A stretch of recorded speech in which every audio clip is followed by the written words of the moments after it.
தொடர்ச்சியாக நடைபெறும் துப்பாக்கிச் சூட்டு சம்பவங்களும் கொலைகளும் பொதுமக்களின் இயல்பு வாழ்வை பெரிதும் பாதித்துள்ளன என்பதை அரசாங்கம் ஏற்றுக்கொள்கிறதா?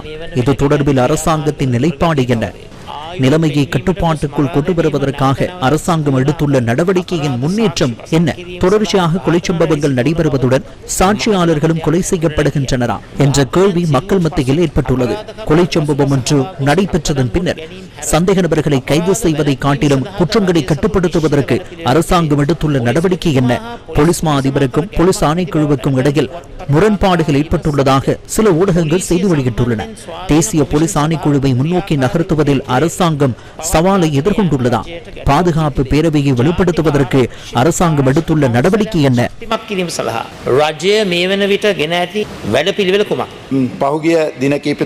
கடந்த சில நாட்களாக சில இடங்களில் பதிவான துப்பாக்கிச் சூட்டு சம்பவங்கள் பொதுமக்களின் இயல்பு வாழ்வை பாதித்துள்ளதாக கூறப்படும் குற்றச்சாட்டை ஏற்றுக்கொள்ளப் போவதில்லை. குற்றங்களின் எண்ணிக்கையில் அதிகரிப்பு ஏற்பட்டுள்ளதையும் காண முடியவில்லை. 2016 ஆண்டு முதல் 2 மாதங்களில் 12 துப்பாக்கிச் சூட்டு சம்பவங்களும் 2018 ஆண்டு முதல் 2 மாதங்களில் 12 துப்பாக்கிச் சூட்டு சம்பவங்களும் 2024 ஆண்டு 14 துப்பாக்கிச் சூட்டு சம்பவங்களும் பதிவாகியுள்ளன. இந்த வருடத்திலும் 24 துப்பாக்கிச் சூட்டு சம்பவங்களே பதிவாகியுள்ளன. கைது செய்யப்பட்டுள்ள சந்தேக நபர்களின் உயிரை பாதுகாக்கும் வகையிலான பல வேலை திட்டங்கள் முன்னெடுக்கப்பட்டுள்ளன.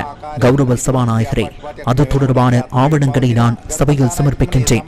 விசேடமாக கைது செய்யப்படும் சில சந்தேக நபர்கள் தொடர்பில் அவர்களை கைது செய்யும் போது உள்ளக தரப்பினர் இருப்பதை போன்ற சில நிலப்படங்கள் ஊடகங்களில் வெளியாகுகின்றன. ஊடக நெறிமுறைகளை பாதுகாக்கும் பொறுப்பு அந்தந்த ஊடக நிறுவனங்களுக்கு இருப்பதுடன் அரசியலமைப்பின் 14வது சரத்தில் கூறப்பட்டுள்ளவாறு தகவல் அறியும் உரிமைக்கு தடை ஏற்படுத்தும் விதத்தில் ஊடகங்கள் மீது கட்டுப்பாடுகளை விதிக்க அரசாங்கம் விரும்பவில்லை. குற்றங்களை தடுப்பதற்காக குற்றவாளிகளை தேடி சென்று கைது செய்யும் செயற்பாட்டை அரசாங்கம் முன்னெடுக்கின்றது.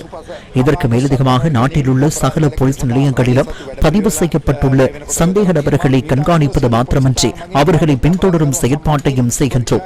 அதேபோன்று போலீசாருக்கும் பொதுமக்களுக்கும் இடையில் நட்புறவை ஏற்படுத்தி குற்றங்கள் தொடர்பில் பொதுமக்களை தெளிவுபடுத்துவதுடன் சந்தேக நபர்கள் தொடர்பான தகவல்களை போலீசாருக்கு பெற்றுக் கொடுக்கும் செயற்பாட்டையும் முன்னெடுக்கின்றோம். அதேபோன்று குற்றங்களுக்கு எதிராக போராடுவதற்கும் குற்றங்களை தடுப்பதற்கும் மத்திய குற்றப்புலனாய்வு பிரிவை ஸ்தாபிப்பதற்கான செயற்பாடுகளை முன்னெடுத்துள்ளோம்.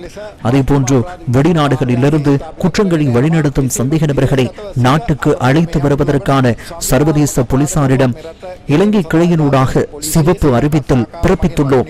மேலும் குற்றங்களை தடுப்பதற்காக பல ஆலோசனை கோவைகளுடன் போலீஸ் மா அதிபர் சுற்று நிரூபங்களை வெளியிட்டுள்ளார்.